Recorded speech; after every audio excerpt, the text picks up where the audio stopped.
Bom dia. Bem-vindo ao webinar Preparar Atempadamente a Reforma, uma iniciativa do Millennium BCP. E porquê este tema? Bom, felizmente em Portugal vivemos cada vez mais tempo. Na última década, a esperança média de vida aumentou 1,5 ano e está agora quase nos 81 anos.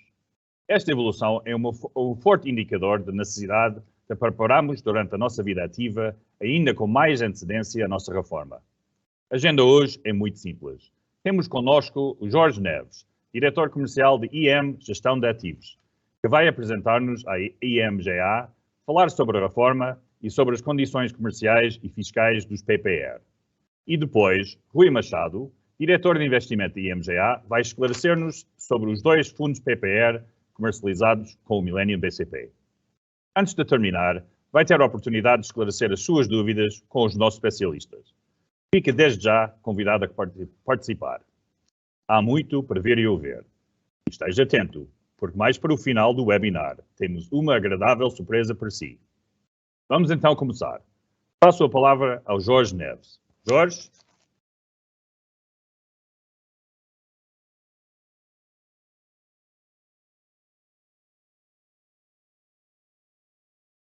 Bom dia, Eric. Muito obrigado, Eric, muito obrigado, Millennium BCP. Tal como disse, o meu nome é Jorge Neves, sou diretor da IM Gestão de Ativos. Somos a maior sociedade gestora de fundos de investimento imobiliário independente em Portugal, sendo a segunda maior a operar neste segmento no país, com aproximadamente 4 mil milhões de euros de ativos sob gestão, divididos em cerca de 30 fundos de investimento imobiliário.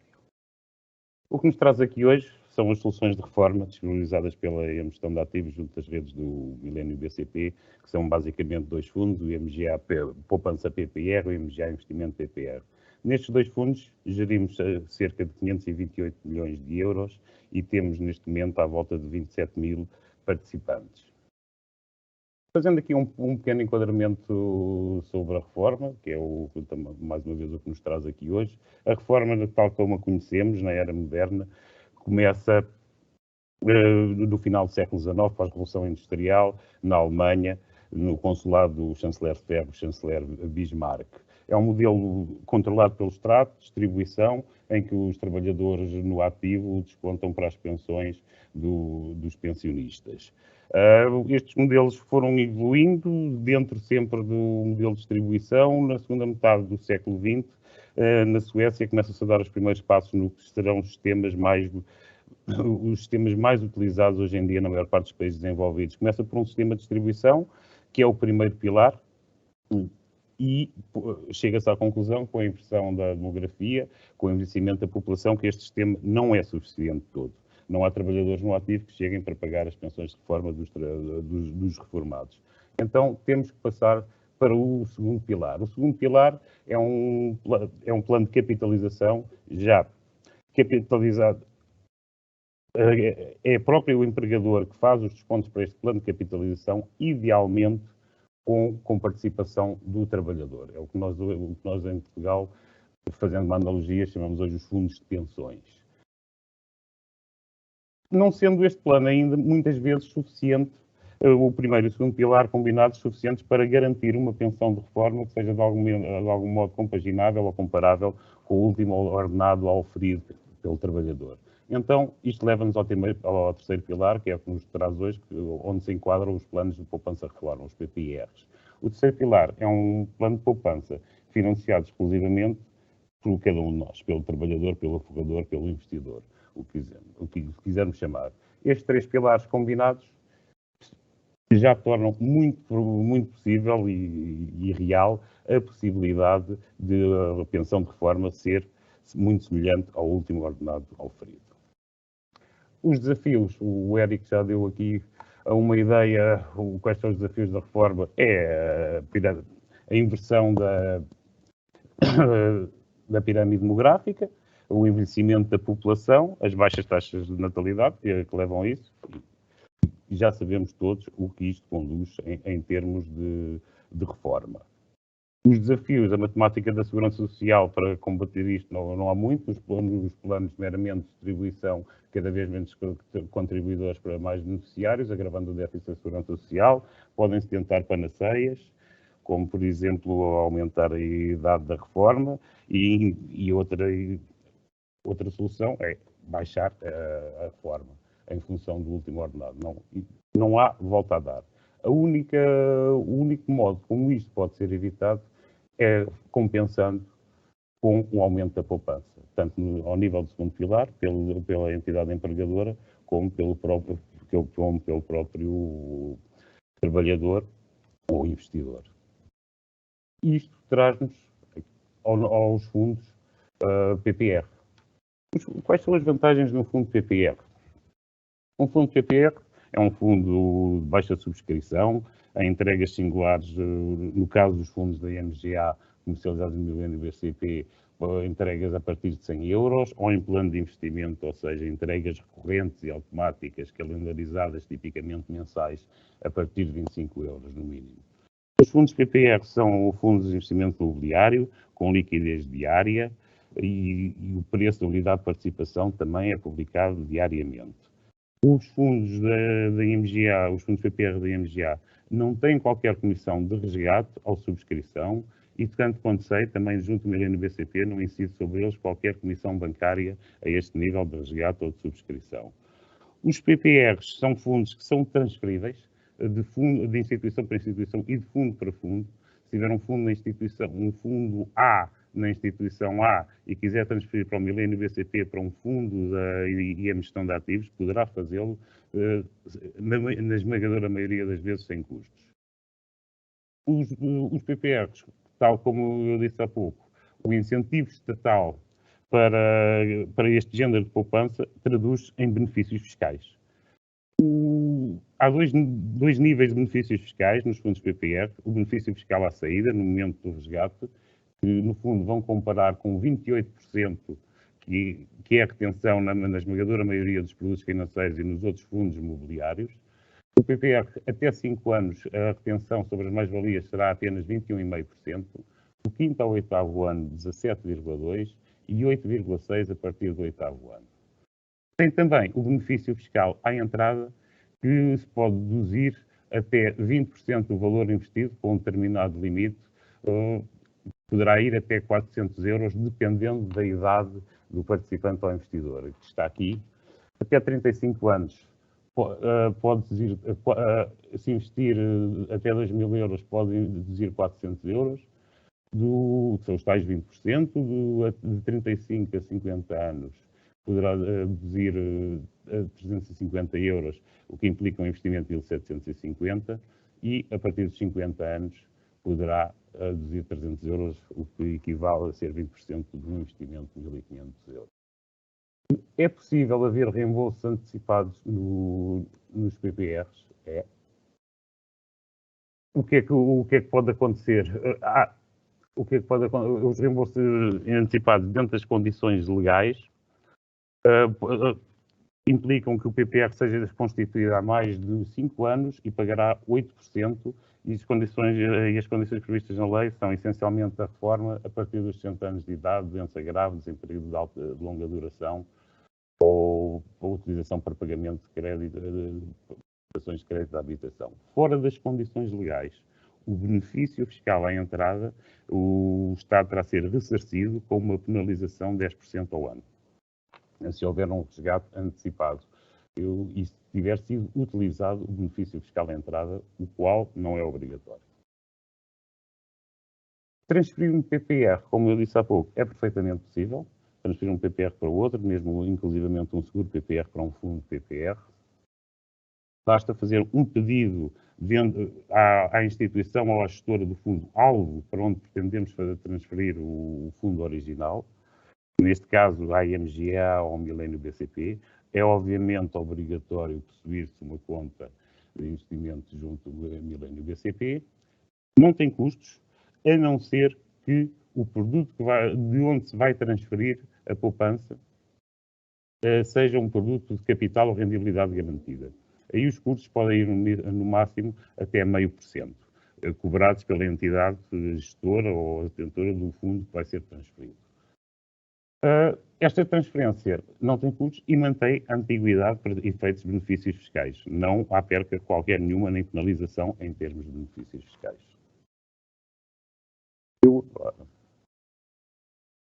Eu agora iria passar ao meu colega Rui Machado, que melhor do que eu poderá falar um pouco sobre o que está por trás da gestão e como são geridos estes fundos PPR. Rui, por favor. Muito obrigado a todos os participantes deste webinar e obrigado ao Millennium BCP por ter organizado este webinar sobre um tema tão importante e interessante, eu diria também muito atual, tendo em conta o que já foi referido da nossa pirâmide etária, dificuldades da segurança social e eventual impossibilidade do Estado providenciar aquilo que... Peço desculpa que aqui perdi-me agora na apresentação. Saiu-me aqui do ecrã, já aqui estou. Ok. Queria entrar um bocadinho aqui na temática dos fundos PPR e se calhar para as pessoas menos familiarizadas com este tema do que é um PPR, aqui dar um enquadramento em termos do que é este veículo. O PPR é um fundo de investimento, eu diria normal, revestido de benefícios fiscais que são muito importantes e que acrescem à rentabilidade de uma forma muito interessante. Isto do veículo de investimento significa que, na prática, em Portugal, passa por uma autorização e uma regulação por parte da CMVM, não só o próprio fundo, como a entidade gestora, neste caso a IAM Gestão de Ativos é uma entidade regulada pela CMVM, portanto todo o produto reveste-se de uma garantia quase, eu diria, legal para o participante. Um tema também importante que algumas pessoas confundem, infelizmente, é pensar que a entidade gestora é dona do fundo. A entidade gestora não é efetivamente dona do fundo, o fundo é propriedade dos investidores. Apenas a entidade gestora tem a sua capacidade de fazer a gestão diária dos investimentos e processar subscrições e resgates. E, portanto, mesmo havendo qualquer problema com a entidade gestora, fosse a que nível fosse, o património ou o investimento do investidor está sempre garantido.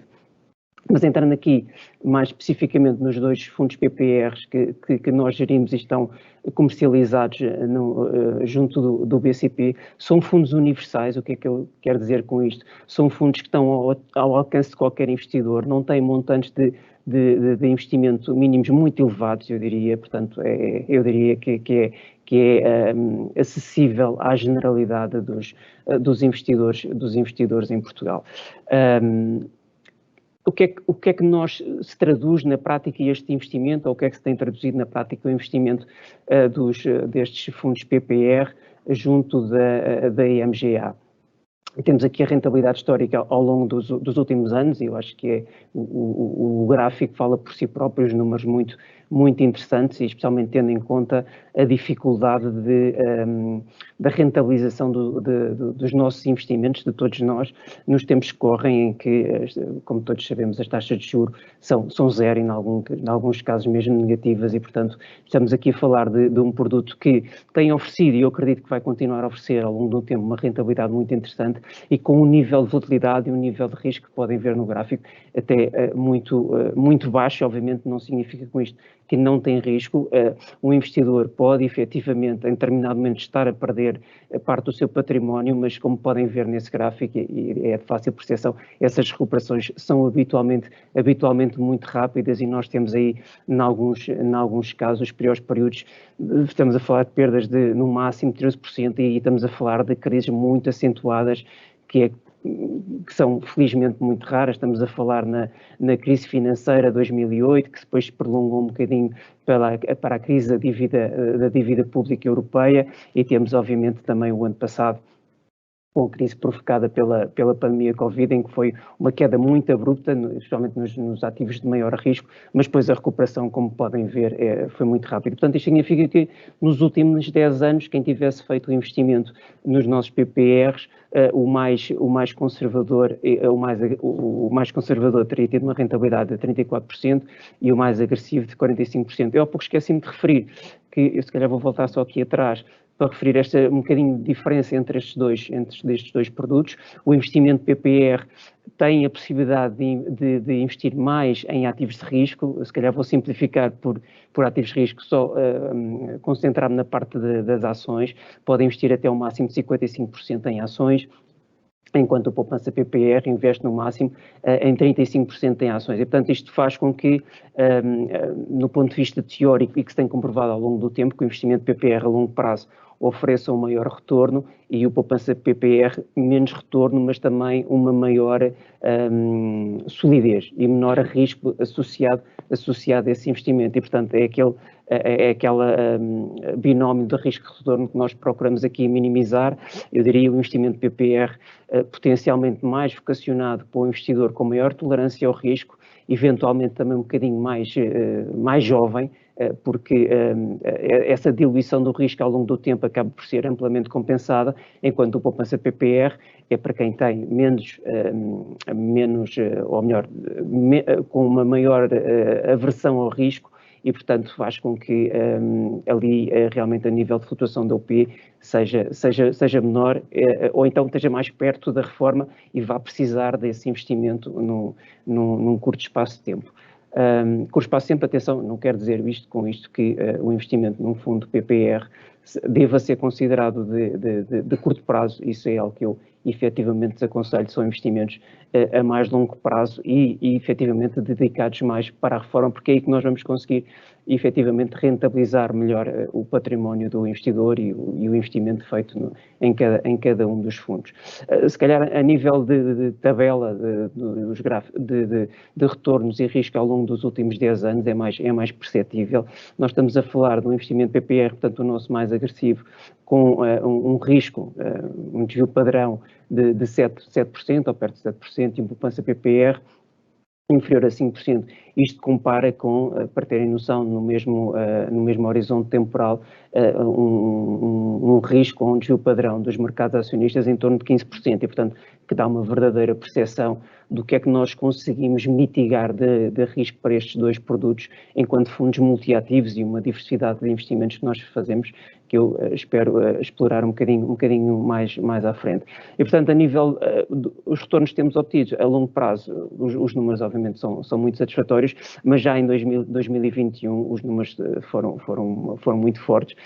Os mercados também têm proporcionado estas oportunidades e temos conseguido, com o nosso posicionamento um bocadinho mais para o risco, efetivamente, porque achamos que esta recuperação económica ainda está em curso e vai continuar durante algum tempo, e a falta de alternativas de investimento, alternativas seguras, não existem, e, portanto, o que faz com que o nosso posicionamento tenha produzido fortes resultados, e, portanto, este ano, considerando até agosto, e, portanto, 8 meses do ano, um retorno de 8,63, eu diria até não é normal, é verdade, é um ano excepcional para nós. Mesmo a um ano nós estamos com o investimento PPR com um retorno de 13%, ou um fundo mais conservador, poupança PPR com um retorno de 8%, que são retornos efetivamente excepcionais, mas perfeitamente alcançáveis dentro do que é um panorama de recuperação, porque não está aqui referido, mas a pandemia de 2020 fez com que efetivamente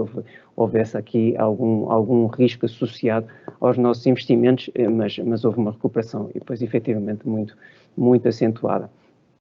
Com tudo isto, na prática, se calhar a questão que se coloca é: ok, atingimos este nível de retorno, mas como é que o fazemos? E o que é isto, um PPR, quando eu referi há pouco um fundo multiativos? Um fundo multiativos é isto, e eu se calhar aqui apenas por simplificação optei por colocar uma tabela com os principais classes de ativos onde nós investimos. Obviamente isto pode ser desagregado de forma muito mais profunda, mas seria demasiadamente exaustivo para esta apresentação. Estes são tipicamente os ativos que nós investimos: dívida pública europeia, dívida associada à inflação, depois no mercados acionistas, ações europeias, ações dos Estados Unidos. Pode ser desagregado por país, por setor, por estilo de investimento, portanto, trata-se apenas de uma simplificação, mas para dizer que um investidor particular dificilmente conseguiria montar uma carteira que conseguisse investir em todos estes mercados, porque isto implica, obviamente, pessoas, implica recursos, implica meios, que são todos eles muito caros, associados a essas fontes de informação, porque quando eu referi que quem faz esta gestão são gestoras autorizadas, portanto, são gestoras que efetivamente têm que ter recursos que possibilitem toda essa estrutura muito pesada, mas que é quase inevitável para atingir depois o nível de retorno que nós conseguimos. E com isto também queria dizer que a forma como nós somos flexíveis no nosso investimento e conseguimos, se calhar, eu vou tomar aí como exemplo apenas o ano 2017 e 2018, em que nós temos, por exemplo, em 2017, os mercados que melhor performaram foram a bacia asiática e mercados emergentes. Já em 2018 foram precisamente os piores mercados. Tipicamente, e eu acho que os investimentos devem ser considerados desta forma, devem ser de mais longo prazo, não significa que devam ser estáticos. E é isso que nós fazemos na prática, de uma forma diária. Nós não fazemos um trading curto prazo, mas diariamente nós estamos a ajustar as nossas carteiras para, pelo menos, o que nos parece ser as melhores oportunidades de mercado.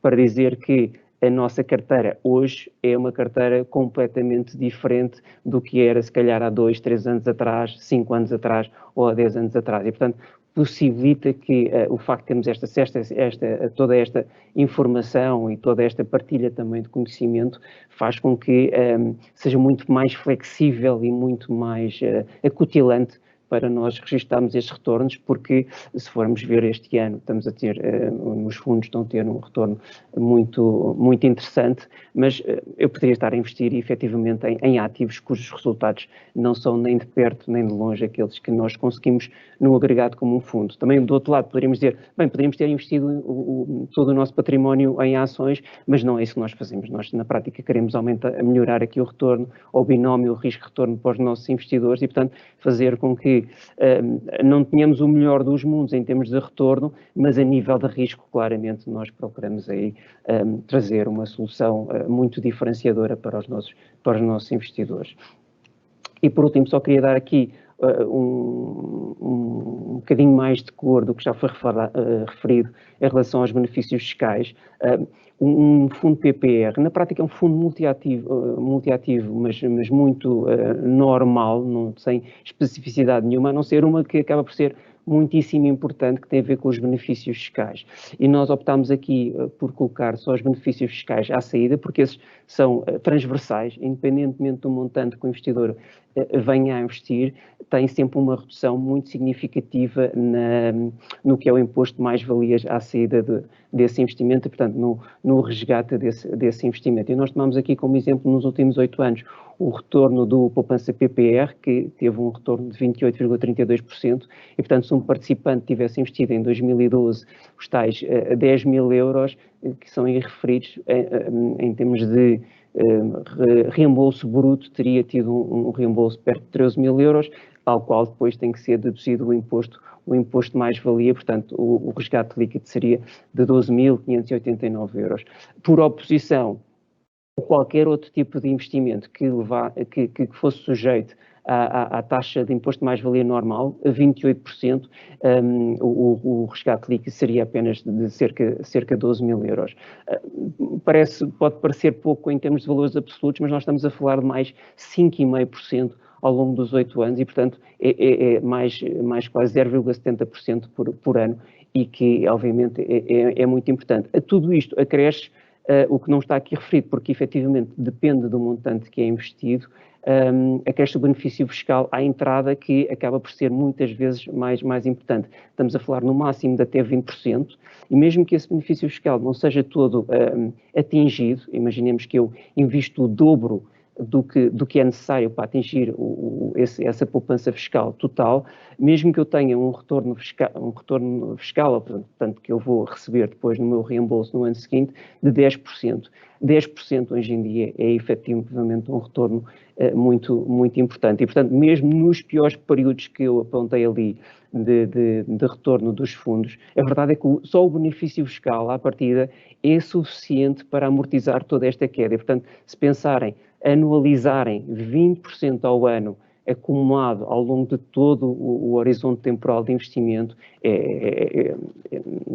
costuma ser não há almoços gratuitos, mas este se calhar será o mais próximo de almoços gratuitos que nós temos, porque é a forma do Estado tem de obrigar-nos, não obriga nada, é facultativo, mas dá essa pequena borla, se quisermos chamar assim, que é para o investidor ter uma reforma mais assegurada e, portanto, para nós acaba por ser muito, muito importante.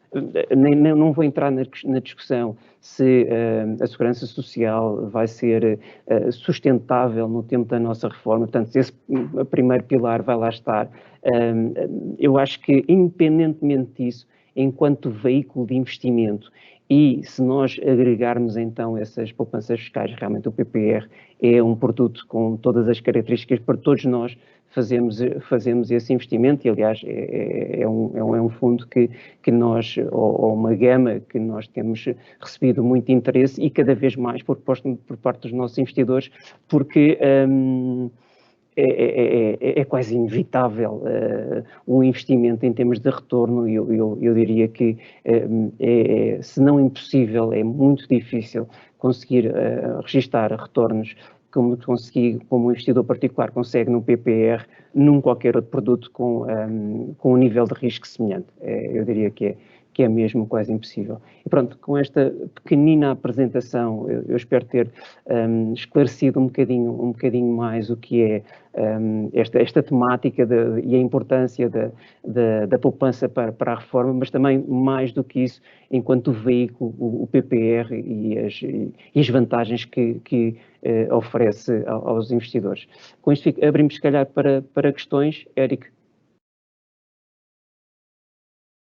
Muito obrigado, Rui. Jorge, muito obrigado também por a vossa apresentação. Vamos agora iniciar a sessão de perguntas e respostas.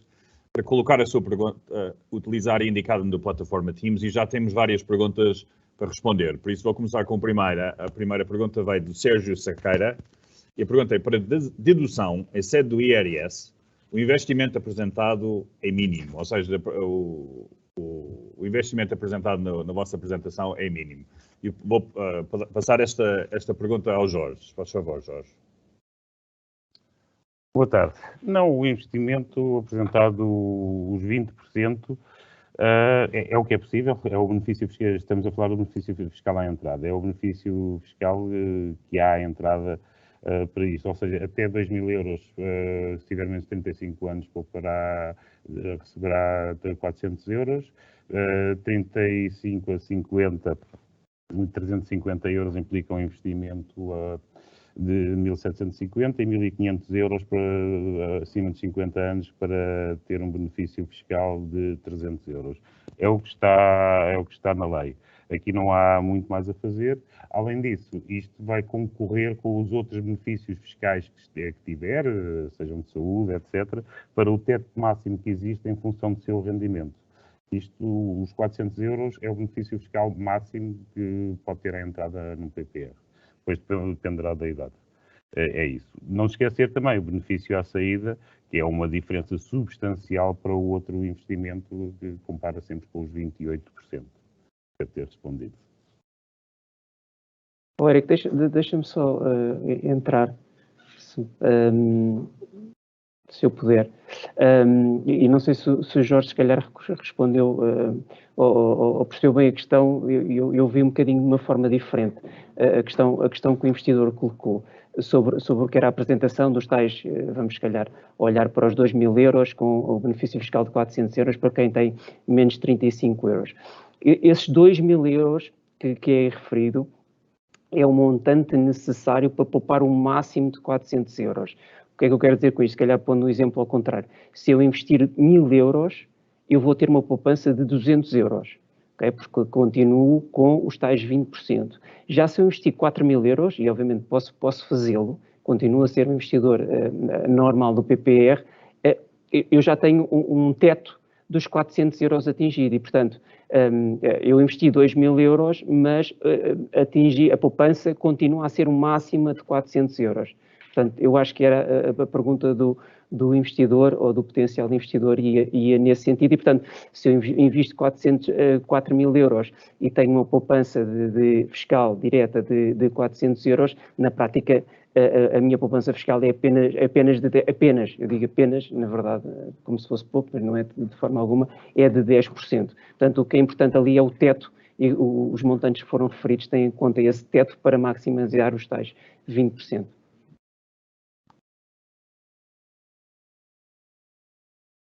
Ok, obrigado. Vamos para a segunda pergunta, que vem do Eduardo Fernandes. E a pergunta é possível iniciar pela IMGA Investimento um PPR e, ao fim de X anos, mudar para o IMGA Poupança PPR? Ou seja, mudar do investimento PPR para o Poupança PPR. Também pergunta para o Jorge. É perfeitamente possível, dentro daquela temática da transferência de PPRs, podem perfeitamente ser transferidos fundo para fundo dentro do mesmo banco e dentro da mesma sociedade gestora, sem qualquer penalização e sem perda de antiguidade do investimento, sem qualquer problema. É perfeitamente possível. Ok, obrigado. Agora uma pergunta da Cátia Silva. É possível fazer este tipo de poupança em nome de filhos? Isto suponho que também seja para o Jorge. Penso, a questão de serem menores, eu penso que sim. Aí eu pedia a interpretação do milénio, é porque eu sei que há várias interpretações de instituições, pronto, das instituições bancárias. Em teoria, eu penso que é possível fazer em nome do menor, não terá grande problema. Ok, obrigado. A próxima pergunta vem do ouvinte, ou um participante não identificado. Ao investir no PPR, há perdas no direito da reforma, ou a reforma é reduzida, ou não há alterações na reforma? Para o Jorge também. Penso que esteja a referir à reforma da Segurança Social, não tem qualquer implicação, não há qualquer ligação com a reforma da Segurança Social, ou mesmo do fundo de pensões, não tem qualquer implicação. Ok, obrigado. Relembro a toda a gente que querem colocar a sua pergunta, é utilizar a plataforma Teams. Ainda temos perguntas aqui para responder, mas estejam à vontade para fazer a sua. A próxima pergunta é do N. Mota, mas o benefício fiscal à entrada concorre com uma série de outras deduções, pelo que pode até ser nulo conforme as nossas despesas, ou não? É uma pergunta também para o Jorge, por favor. Pode, é verdade, pode ser nulo. Aí o que eu aconselho é, no fundo, conjugar o artigo 21º dos Estatutos dos Benefícios Fiscais com o artigo 738º do Código 78 do Código do IRS, onde poderá ver os benefícios fiscais e o seu teto em função do seu rendimento, o seu teto para benefícios fiscais. Aí terá que conjugar estes dois artigos e cada caso é um caso. Pronto, isto é um pouco o teto do cumulativo dos benefícios fiscais é calculado em função do rendimento do contribuinte. Bem. Muito bem. Então, agora uma pergunta do Ruben. E a pergunta é, o que quer dizer dedução no IRS exatamente? Jorge? Quer dizer que é um benefício fiscal. Para já, só pode, no fundo, só quem paga IRS, quem já pagou IRS no seu rendimento recorrente durante o ano, é que pode deduzir ao IRS já pago o benefício fiscal. É uma devolução, quando vai ter uma devolução destes 400, 350, 300 euros ou o que for, até este máximo, se realmente estiver nas condições, e condições de ter pago IRS em mais do que este montante, já, e no cumulativo dos benefícios fiscais, dos tetos máximos dos vários tipos de benefícios fiscais, seja o saúde, seja a educação, etc., se for elegível para poder ir buscar ao IRS que já pagou este benefício. É isto que é. Bem. Na sua declaração de IRS anual, pronto, aí é que vai fazer isto. Ok, muito bem. Obrigado, Jorge. A próxima pergunta vem da Cátia Silva e é, não sendo usado o benefício fiscal, a poupança pode ser levantada a qualquer momento? Pode. Em excesso, pode subscrever hoje e resgatar amanhã. Sem penalização nenhuma. A única penalização que há nestes fundos, nestas soluções do Plano de Poupança Reforma, é o benefício fiscal à entrada. Bem, agora temos a última pergunta. Se tiverem mais perguntas, podem colocá-las agora enquanto estamos aqui a responder a essa. E eu creio seja para o Rui. E a pergunta é, como o investimento fica protegido face a flutuações na solvabilidade da IMGA? Acho que isto vai ao tema de quem é o dono do fundo. Não é? Sim, sim, sim, e era um aspecto ou é uma pergunta recorrente e que se entende, obviamente, porque muitas vezes as pessoas associam aquelas grandes falências de gestoras e de hedge funds e, portanto, estamos a falar de coisas completamente distintas, mas para referir que não só existe a proteção por via da regulação em Portugal, que é efetivamente muito, muito apertada.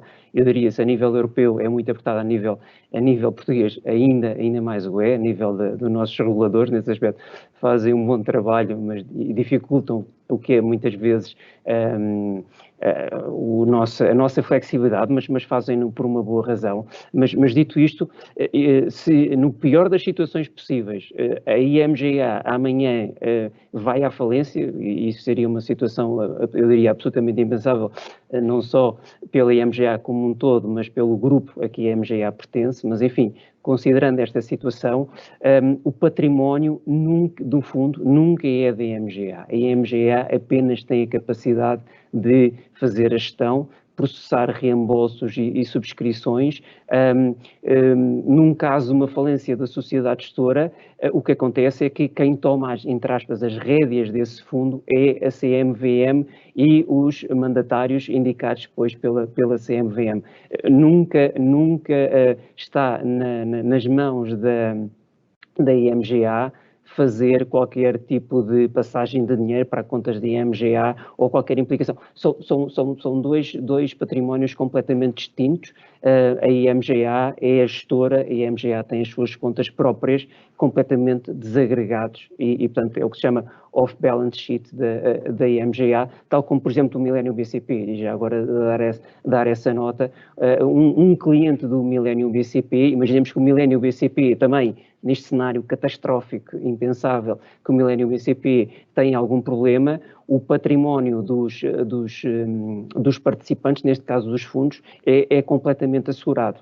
O que acontece, eventualmente, depois temos a proteção de garantia dos tais 100 mil euros, mas no caso do fundo, então as coisas são completamente distintos, não há qualquer possibilidade e são patrimónios completamente desagregados do fundo, da sociedade gestora ou da entidade distribuidora, neste caso dos PPR. Muito bem, obrigado, Rui. Estamos a chegar aqui na reta final, ainda tem uma pergunta para responder, que vem do João, e a pergunta é: quais as taxas aplicadas pelo Millennium? Gestão do PPR e gestão do levantamento, por exemplo, ao fim de 8 anos. Eu acho que isto é uma pergunta para o Jorge. É assim, a pergunta será para o Millennium, mas pronto, tanto quanto eu sei, o Millennium não aplica taxa nenhuma nem de gestão do PPR, nem levantamentos. A IMGA não tem qualquer taxa de subscrição ou de resgate, se interpreta de levantamento assim, e tanto quanto eu sei, como eu disse há pouco, o Millennium BCP nos fundos de IMGA também não aplica qualquer comissão bancária semelhante a essas. Agora, os fundos têm uma comissão de gestão. A comissão de gestão do fundo do poupança PPR é 1% anualmente e a do investimento PPR, o Rui que me corrija, eu penso que seja 11,44, mas penso que seja um arredondamento, é 11,435. Pronto, digamos que é 11,44, 1,44, perdão, para não me enganar. 1% e 1,44. Essa comissão de gestão serve para remunerar a entidade gestora e serve também para remunerar os serviços de distribuição, neste caso o Millennium BCP, o que poderá constatar pela consulta do prospecto do fundo e que está lá com quanto é que fica qualquer entidade. Atenção que quando vê o preço da unidade de participação, já está líquido da comissão de gestão, ok? E é isto. 1% no poupança PPR e 1,44% no poupança investimento. No investimento PPR, perdão. Bem, obrigado ao Jorge. Temos mais uma pergunta aqui da Joana Sousa e acredito que isso seja a última pergunta a fazer e também acredito que seja para o Rui. Segundo o site do Millennium, o fundo IMGA Investimento PPR ou ICVM teve um retorno de 10 anos anualizados de 4,04% versus o benchmark de 7,63%. Esta diferença de performance ao longo dos 30 anos é enorme. Para quando a mudança de gestão ativa para passiva dos PPRs? Muito obrigado. É uma pergunta interessante, eu diria até desafiante, para mim, enquanto diretor de investimentos, e fazer a melhoria efetivamente de retornos que nós temos atingido no investimento PPR. Primeiro, é verdade, é uma diferença enorme. Falta aqui um bocadinho de contextualização, nomeadamente o facto de o benchmark foi alterado ao longo do tempo e, portanto, fez apenas aí um backtesting. Não só isso, como o investimento PPR tem limites de ações que o impossibilitou, em alguns momentos, de acompanhar a subida dos mercados acionistas. E, portanto, isso, infelizmente, funcionou contra nós, no sentido de proteger os investidores por prospecto. Estamos limitados a um nível máximo de ações que, na prática, depois nós temos internamente o que chamam os nossos guidelines, que ainda são um bocadinho mais restritivas. A ideia foi proteger o participante e não correr um risco tão grande, enquanto o benchmark é pensado um bocadinho no que é o panorama geral do mercado e, portanto, não há uma adesão completa, na verdade, entre o benchmark e os nossos fundos e, portanto, só para dar essa pequena explicação, obviamente, se pelo meio poderíamos ter feito algo melhor, sem dúvida, isso nós não escondemos e estamos cá sempre para melhorar. Falta referir também um aspecto que acaba por ser importante e que o Jorge referiu há pouco, que tem a ver com a comissão de gestão. Eu não me quero escudar nessa comissão de gestão, mas a verdade é que se eu investir naquele benchmark que aparece lá, aquele benchmark é na prática um investimento bruto. Ou seja, eu teria que incorrer em custos para investir naquele benchmark, fosse através de um ETF ou não, e portanto aquele benchmark não é diretamente replicável enquanto investimento, enquanto no fundo estamos a falar de um fundo diretamente aplicável, ou seja, é líquido do que ali está. Portanto, o investidor, se investisse, tinha obviamente registado aquele retorno, quanto ao benchmark não, porque teria que procurar veículos que replicassem aquele investimento e, portanto, dificilmente teria o retorno nos tais 10 anos, 7,63, se não mesmo, eu diria mesmo impossível, porque mesmo sendo o ETF, obviamente existem custos associados. Para quando nós passamos a ter gestão passiva nos nossos PPRs. A questão, quanto a mim, não pode ser vista dessa maneira. Atenção, nós próprios investimos em ETFs, nós investimos em gestão ativa e investimos em gestão passiva. É verdade que os nossos investimentos em gestão ativa investimos maioritariamente em gestão ativa, mas escolhemos esporadicamente ETFs e escolhemos esporadicamente ETFs em mercados e em classes de ativos onde nós sentimos que a gestão ativa não traz valor, não adiciona valor. E, portanto, nós não temos nenhuma questão conceptual ou de teimosia em relação à ativa ou gestão passiva. Nós, nesse aspecto, somos perfeitamente transparentes e acreditamos que o objetivo final é trazer maior valor ao investidor. E, portanto, se é na gestão ativa, pois muito bem, investimos na gestão ativa. Se é na gestão passiva, nós em próprio investimos também nessa gestão passiva. Portanto, do nosso lado não existe esse preconceito, mas também não existe a clara noção de que a gestão passiva resolve todos os problemas e é a melhor gestão em todas as situações. Não é. Não é. Eu acho que entramos muitas vezes quase em preconceitos do que é gestão ativa e gestão passiva, que para mim não faz sentido. Há momentos e ativos em que nós deveremos fazer investimentos em gestão passiva e noutros não. Portanto, espero com isso ter esclarecido um pouco mais essa questão. Bem, muito obrigado, Rui. Tenho uma última pergunta ainda sobre os benefícios fiscais, que acho que seja para o Jorge, que é relativamente ao benefício fiscal, ele é apenas atribuído no ano de subscrição do produto ou também nos anos seguintes? O à entrada é relativo ao ano da subscrição. O à saída, obviamente, que é um benefício que vai inclusivamente incrementando com o tempo de permanência, poder-se considerar que é atribuído nos anos seguintes. Mas a entrada é só na declaração, vai declarar na declaração de IRS relativamente àquele ano. Se quiser outra vez beneficiar do benefício à entrada no ano subsequente, terá que outra vez fazer um reforço do fundo. Ok, muito obrigado. Agora chegamos ao fim do nosso webinar. Antes de nós despedirmos, no início falei de uma surpresa. E a surpresa é que vamos oferecer 50 exemplares do livro Aprenda e Poupa Já, da Alexandra Fareira e Nuno Serafim. Para receber este livro, basta enviar um e-mail para internet.investimentos@millenniumbcp e responder a pergunta muito simples sobre este webinar que está visível no ecrã e que vai ficar visível no fim, depois da nossa conversa. Participe.